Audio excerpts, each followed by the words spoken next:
Good morning, all of you. In this lecture, we will start our next problem based on balance sheet. Okay, balance sheet आणि काही revenue याच्यावरती आहे, त्यामुळे आपण combine ratio सुद्धा याला म्हणू शकतो. काय आहे बघूया problem. From the following balance sheet of X Limited compute liquid ratio, proprietary ratio, stock turnover ratio, capital gearing ratio, debt velocity, and offer your comment in brief.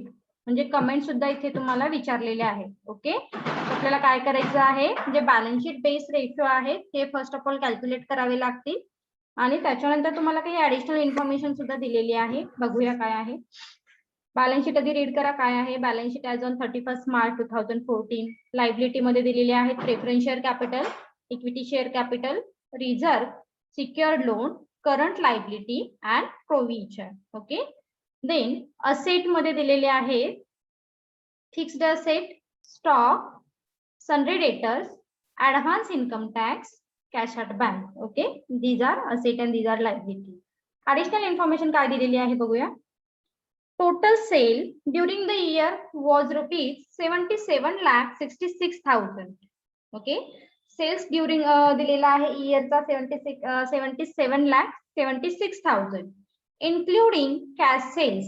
त्यामध्ये कॅश सेल्स टोटल किती आहे तर 5,67,000 आहे आणि जो remaining असणार आहे तो क्रेडिट सेल असेल. Okay, then which yield at the gross profit of 25% on sale.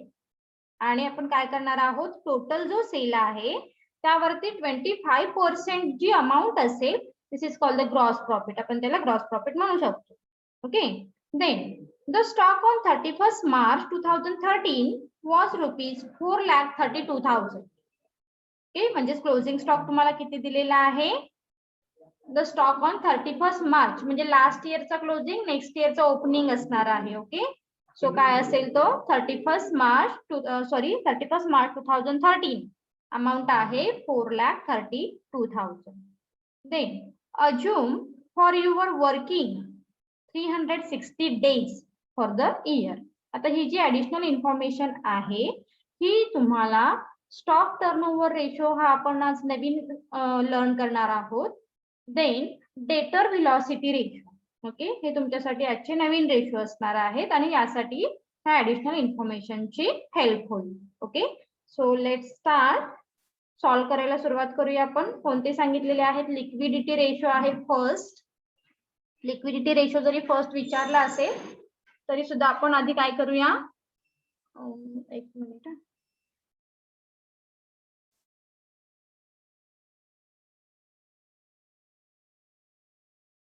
Okay, तुम्हाला काय विचारलेलं आहे, पहिला लिक्विडिटी रेशो विचारलेला आहे. त्याच्या आधी आपण काय करूया, करंट रेशो कॅल्क्युलेट करू. Then liquidity ratio we can easily calculated after current ratio, right. So चला,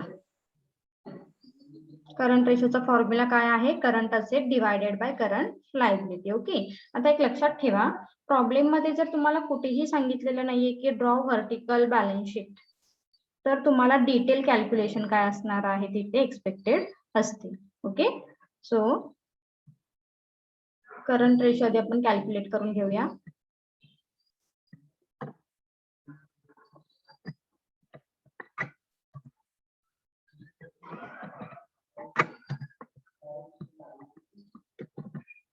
सेम टाइमला सॉल्व्ह करायला घ्या. Current ratio is equal to current assets divided by current liability. Okay, then current asset काय काय दिलेत आपण आधी वन बाय वन लिहून घेऊया. करंट असेट काय काय आहेत बघा. फर्स्ट आहे stock, then plus debtors, sundry. Problem दिसतोय ना सगळ्यांना. Yes, ma'am. Yes, ma'am. Okay, sundry debtors. Then आणखी काय आहे current asset, advance income tax. Advance income tax म्हणजेच काय असणार आहे, prepaid expenses. Okay, prepaid expenses also called as current asset मध्येच आपण त्याला घेणार आहोत, त्यामुळे ऍडव्हान्स इन्कम टॅक्स सुद्धा येईल. Advance income tax. Okay. Plus आणखी काय आहे, cash at bank. Cash at bank. Okay. Then divided by, काय करायचं आहे, काय डिवाइड करणार आहोत आपण, करंट लायबिलिटी. मग करंट लायबिलिटी काय काय दिलेली आहे बघूया. करंट लायबिलिटी काय दिसते, करंट लायबिलिटी डिरेक्टली दिलेली आहे आणि प्रोव्हिजन आहे. Okay. These are current liability both. So mention करा करंट लायबिलिटीच्या अंडर काय येईल, current liability plus provision. Then put up amount, first स्टॉकची अमाऊंट किती दिसते, 5,40,000 5,40,000 प्लस सन्ड्री डेटर्स आहे 8 lakh. Then advance income tax आहे 1,20,000. देन कॅश ॲट बँक आहे 7,90,000. Okay. Then divided by current liability. Current liability किती आहे, 5,40,000. 5,40,000. देन प्लस प्रोव्हिजन आहे 8,10,000. Right. So total करा, टोटल करंट असेट किती येतील बघा, 5,40,000 प्लस 8 लाख प्लस 1,20,000 प्लस 7,90,000. किती आले, टोटल करून सांगा बरं किती येतील.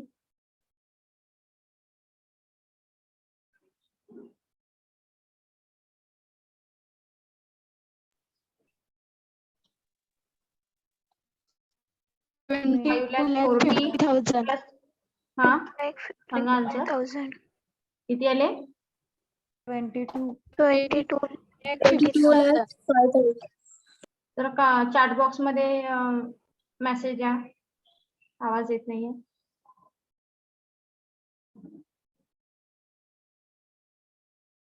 आन्सर काय येईल चॅट बॉक्स मध्ये मेन्शन करा. Total 2,50,000 right. 22,50,000 divided by current liability किती येईल, करंट लायबिलिटीची टोटल करा आणि चॅट बॉक्स मध्ये मेन्शन करा. करंट लायबिलिटी 5,40,000 प्लस 8,10,000 किती येईल, फटाफट कॅल्क्युलेशन करा.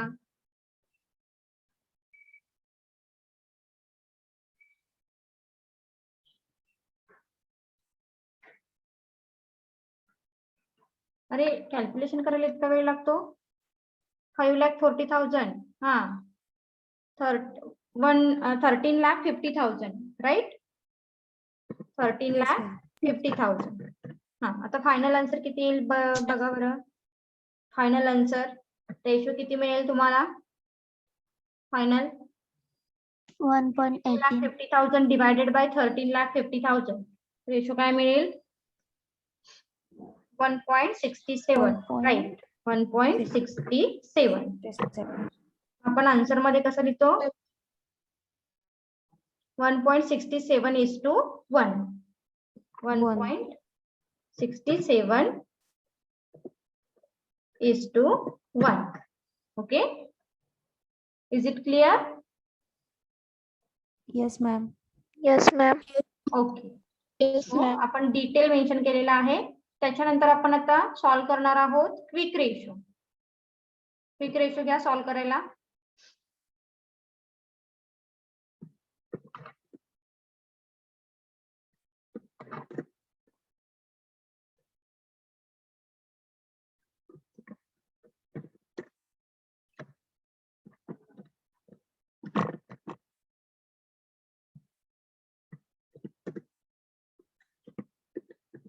Quick ratio is equal to current asset quick asset divided by quick liability. आधी लिहून घ्या. Quick assets divided by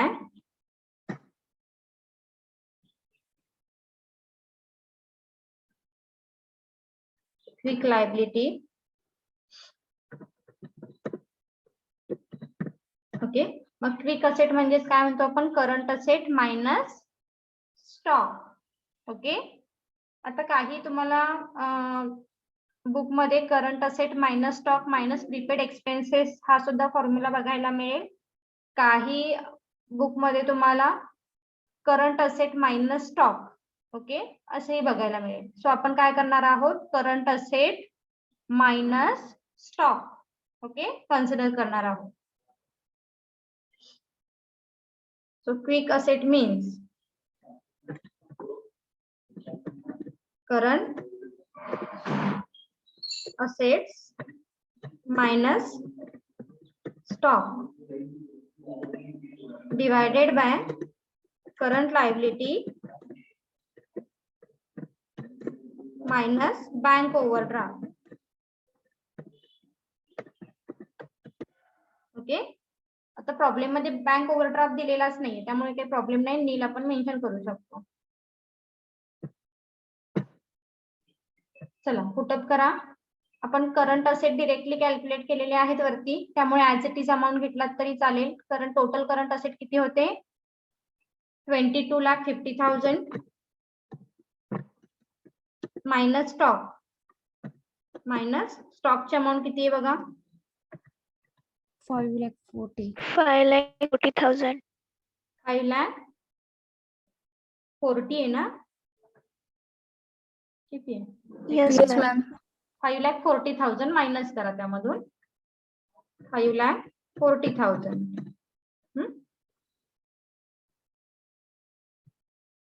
and divided by current liability. Current liability किती कॅल्क्युलेट केली आपण, 13,50,000 मायनस बँक ओव्हरड्राफ्ट नाहीये त्यामुळे डॅश मेन्शन करा किंवा नील म्हणा. देन मग क्विक असेट किती मिळतील तुम्हाला, 22,50,000 मायनस 5,40,000 किती येतील बघा बरं, 17,10,000. 17,10,000 10,000. 50,000 okay 10,000. divided by 10,000. 10,000 10,000. 10 and 13,50,000 as it is राहतील. आन्सर किती येईल बघा फायनल, 1.27.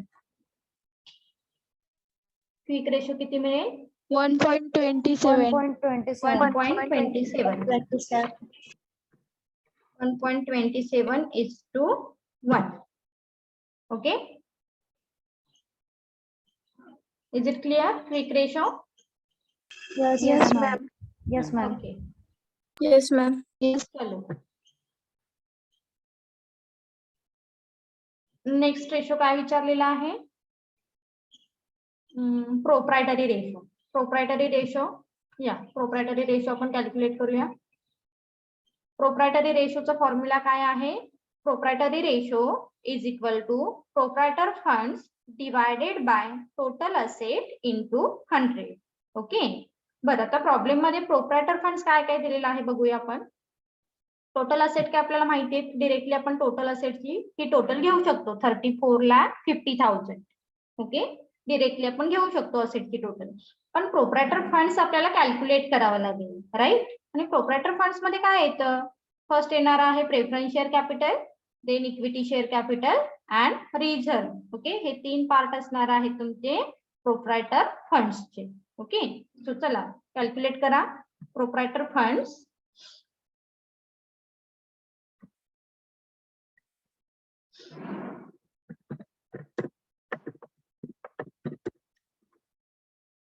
इज इक्वल टू काय काय येईल, preference share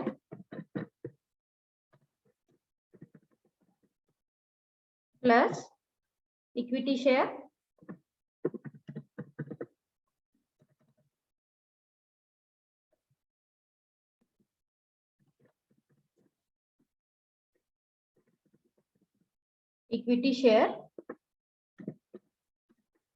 plus reserve.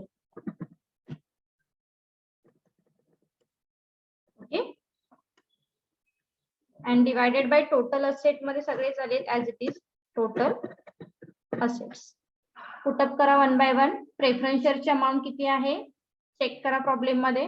Preference share आहेत 2 लाख, इक्विटी शेअर आहेत 5 लाख अँड रिझर्व आहेत 10 lakh. Okay, so one by one आपण मेन्शन करूया.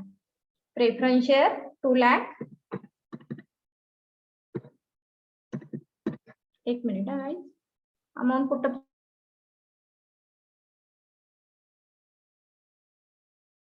Okay 2 lakh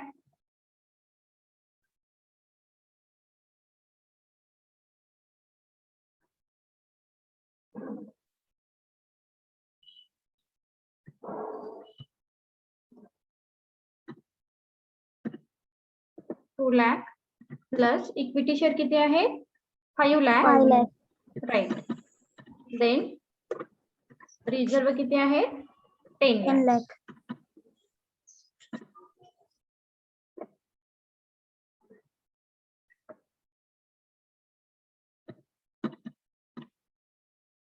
right. Divided by total asset. आता टोटल असेट डिरेक्टली दिलेले आहेत, जर डिरेक्टली नसतील तर आपण काय कन्सिडर करतो लक्षात आहे ना. टोटल असेट मध्ये काय येणार आहे fixed asset plus current asset plus investment. हे लक्षात राहू दे बरं. टोटल असेट आता अमाऊंट डिरेक्टली दिलेली आहे, किती आहे टोटल असेटची टॅली झालेली अमाऊंट घेऊ शकतो आपण 34,50,000. पुटअप करा.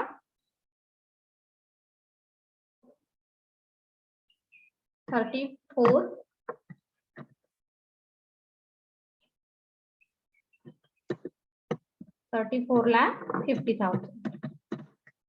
देन टोटल करा 2 लाख प्लस 5 लाख प्लस 10,000 किती येईल 17 lakh.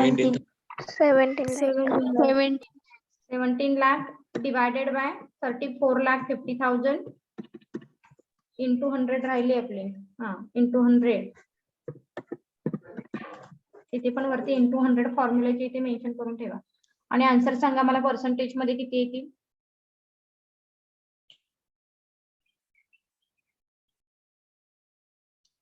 49.2. 49 lakh divided by 27%. 49.27. 27%.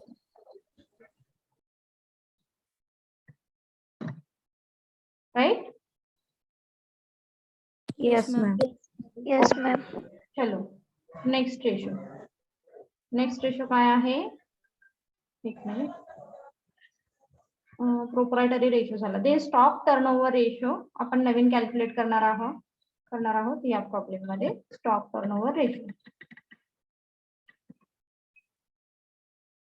Stock turnover ratio जो की कंबाईन रेशो आहे.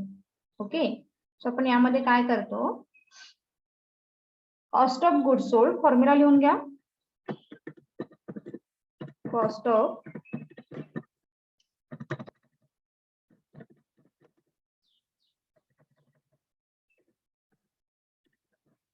Goods sold divided by average stock.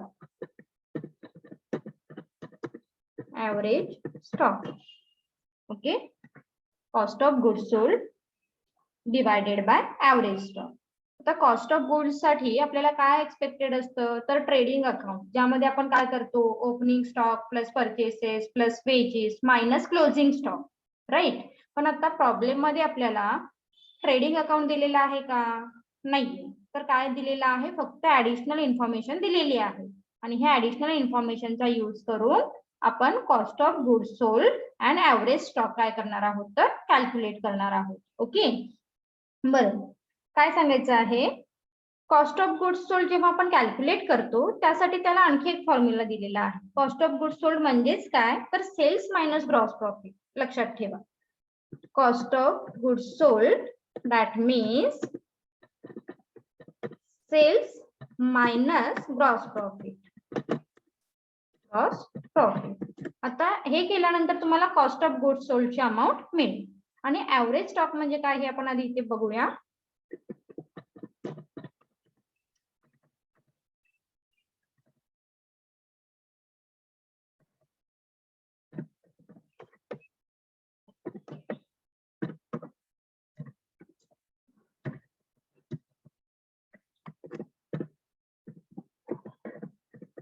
Average stock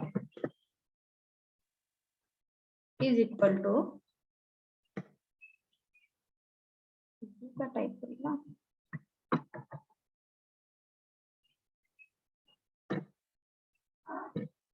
average stock is equal to opening stock plus closing stock divided by 2. काय करणार आहोत आपण, opening stock plus closing stock divided by 2. Okay, म्हणजेच तुम्हाला काय मिळेल, ऍव्हरेज स्टॉक. आता ह्या दोन अमाऊंट जेव्हा तुम्ही कॅल्क्युलेट कराल त्याच्यानंतर आपण काय करू शकतो, stock turnover ratio easily calculate करू शकतो. इथेपर्यंत लक्षात आलं का आपण काय केलेलं आहे? Yes, ma'am. Yes, ma'am. Yes, ma'am. Yes, ma'am. Okay, so चला आता ऍडिशनल इन्फॉर्मेशन जी दिलेली आहे त्यावरून आपण काय करूया, कॉस्ट ऑफ गुड्स सोल्ड आधी कॅल्क्युलेट करून घेऊ.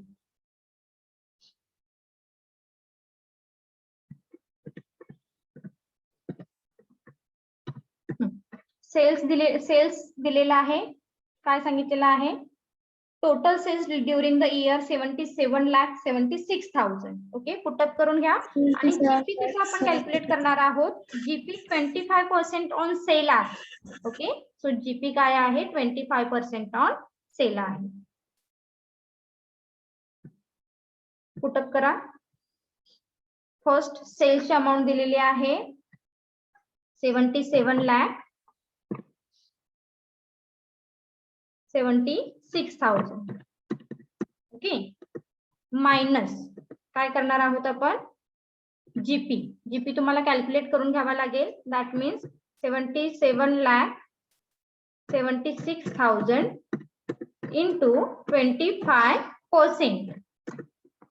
हे तुम्हाला कॅल्क्युलेशन आधी करून घ्यावं लागेल, म्हणजेच तुम्हाला सेल्सची अमाऊंट मिळेल, जीपीची अमाऊंट मिळेल. कॅल्क्युलेट करा आणि डिरेक्टली मायनस करून सांगितलं तरी चालेल किंवा इथे पुढे अमाऊंट येऊ देते. किती येईल अमाऊंट, 77,76,000 वरती 25% किती मिळेल, 19,44,000. 1944. चॅट बॉक्स मध्ये मेसेज करा. 90,44,000. 90,44,000. अरे चॅट बॉक्स मध्ये मेसेज करा, तुमचा आवाज नाही येत.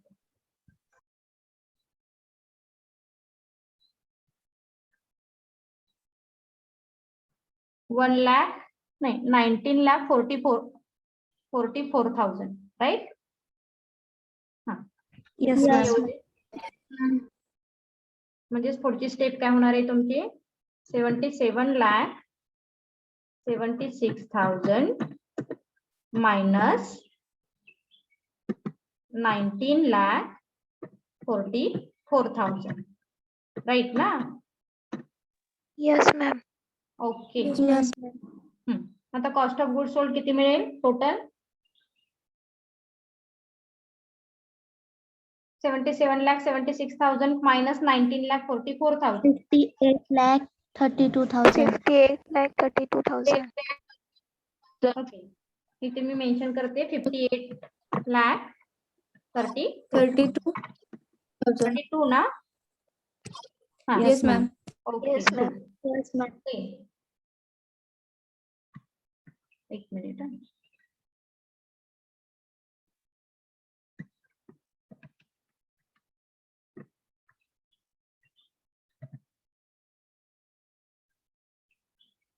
पुढे काय करायचं, आता आपल्याला हे कॉस्ट ऑफ गुड्स सोल्ड मिळाली amount right. Average stock calculate करा.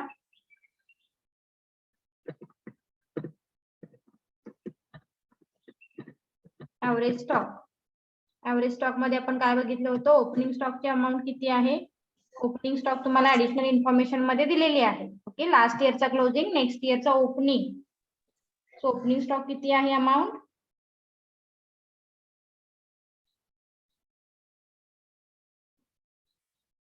4,32,000.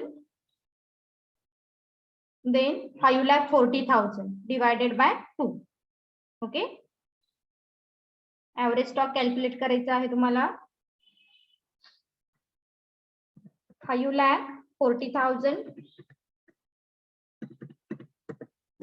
plus 4,32,000. 4,32,000 divided by 2. 2. Directly plus करून डिवाइड 2 करून अमाऊंट सांगा किती येईल. 9,72,000. उसमें डिवाइड करके काय सांगितलं आपण, 4,86,000. 4,86,000. ओके, 4,86,000. बरं, इथेपर्यंत कोणाला डाऊट आहे का. No ma'am. क्लिअर झालेलं आहे. आपण आधी काय केली, ऍव्हरेज स्टॉकची अमाऊंट कॅल्क्युलेट करून घेतलेली आहे आणि त्याचबरोबर आपण काय केले, कॉस्ट ऑफ गुड्स सोल्डची अमाऊंट कॅल्क्युलेट करून घेतली. या दोन अमाऊंट मिळाल्यानंतर आपण काय करू शकतो, आपला रेशो कॅल्क्युलेट करू शकतो. ओके, चल स्टॉक टर्नओव्हर रेशोचा फॉर्म्युला दिलेला आहे, cost of goods sold divided by average stock. तो सॉल्व करा.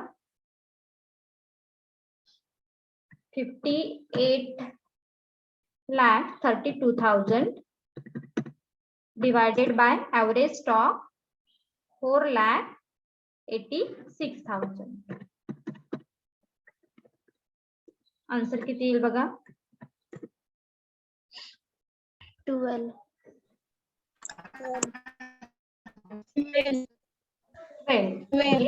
आणि हा जो रेशो आहे हा आपण टाइम मध्ये काय करतो, कॅल्क्युलेट करतो. सो आन्सर येईल 12 टाइम्स.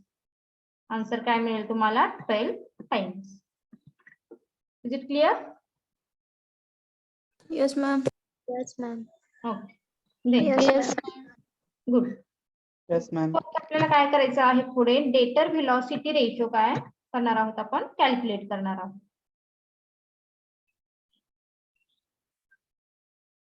डेटर व्हेलॉसिटी तुम्हाला प्रॉब्लेम मध्ये विचारलेला आहे. मॅम कॅपिटल गिअरिंग रेशो दिया हुआ आहे अजून, पण डेटर व्हेलॉसिटी याचाच पार्ट आहे ना, त्यामुळे आपण इथेच तो कंटिन्यू करणार आहोत. Okay ma'am. Capital gearing ratio पण कॅल्क्युलेट करायचंच आहे. एक मिनिट, डेटर व्हेलॉसिटी एकच मिनिट, प्रॉब्लेम मध्ये येते जरा.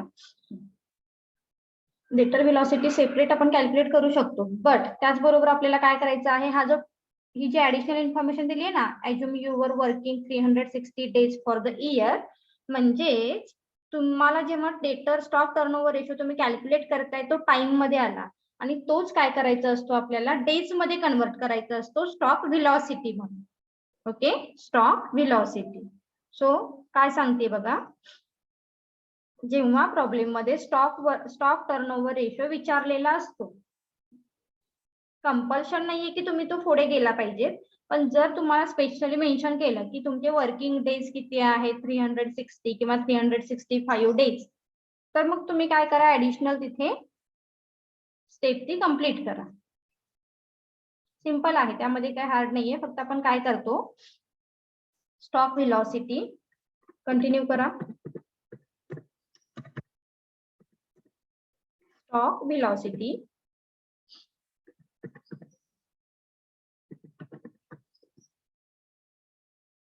is equal to number of the day in year, number of the day in year divided by stock turnover ratio. Stock turnover ratio. Okay, आता ऑलरेडी आपल्याकडे डेज आहेत, दिलेले आहेत प्रॉब्लेम मध्ये, ते किती आहेत, 360 डिवायडेड बाय आपण स्टॉक टर्नओव्हर रेशो कॅल्क्युलेट केला, तो किती कॅल्क्युलेट केलेला आहे, 12. ओके, तो 12 कॅल्क्युलेट केला 12 टाइम्स आणि आपण काय करणार आहोत, जे आपला आन्सर आहे हे डे मध्ये किती येतं हे कॅल्क्युलेट करू. किती येईल बघा डे मध्ये आन्सर? 30. 30. किती आले? 30 डेज. सो 30 डेज हे असेल तुमचं फायनल आन्सर. आता तुम्हाला ना काही डाऊटच येत नाही है ना, मॅडम सांगितलं आहे जे क्लिअर. येस, त्याच्या पुढे जाऊन थोडस विचार करा, हा रेशो का बरं आपण कॅल्क्युलेट करतो, हे डेटर व्हेलॉसिटी म्हणजे काय आहे, कोणाला डाऊट नाही का आला?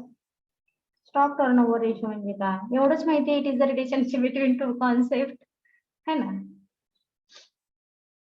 आपला टर्नओव्हर किती झाला विदिन द इयर, आपण तो कशा किती टाइम सेल केल्यानंतर आपल्याला आपला टर्नओव्हर मिळाला है ना. सो किती डेज आपण त्यासाठी व्हेलॉसिटी केले. ओके, ह्यासाठी काय करतो आपण, स्टॉक टर्नओव्हर रेशो कॅल्क्युलेट करतो.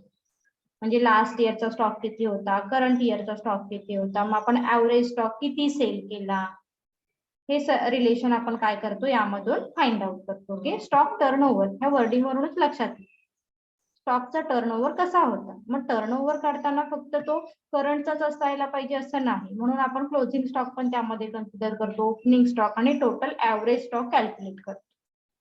बरं, सेल करताना त्याचबरोबर आपल्याला एक्सपेन्सेस सुद्धा कन्सिडर करावे लागतात, म्हणून आपण cost of goods sold consider करतो. ओके, आणि मग टाइम्स किती टाइम आहेत, मग खूपच प्रॉपर तुम्हाला आन्सर हवा असेल तर आपण व्हेलॉसिटी कॅल्क्युलेट करतो, त्यामध्ये आपण डे वाईज कॅल्क्युलेशन करू शकतो. ओके, चल नेक्स्ट रेशो आता कॅल्क्युलेट करायला जमेल तुम्हाला, capital gearing ratio. Capital gearing ratio कोण कोण कॅल्क्युलेट करू शकेल अशाने जरा मेसेज चॅट बॉक्स मध्ये सांगा बरं. मेहक पठाण. ओके, देन बघू जरा कोणाकोणाला समजलेलं आहे ratio analysis. Muskan. Okay, then Amrita, then Vaibhavi. Okay, बस. हा, अमन, व्हेरी गुड.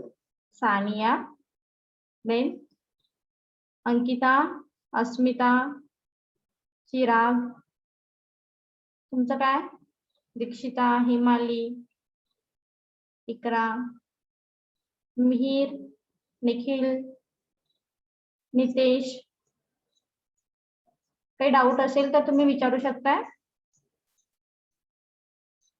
बघितलेलाच नाही. चला कॅल्क्युलेट करूया. बऱ्याच एक 4 ते 5 स्टुडंटना कॅल्क्युलेट करायला जमणार आहे, बाकी 50% ना नाही जमणार आहे. आपण सॉल्व्ह करूया, ज्यांना सॉल्व्ह करायला जमेल त्यांनी सॉल्व्ह करा. कॅपिटल गिअरिंग रेशो काय करतो आपण इथे, तर fixed interest bearing security divided by equity shareholder fund.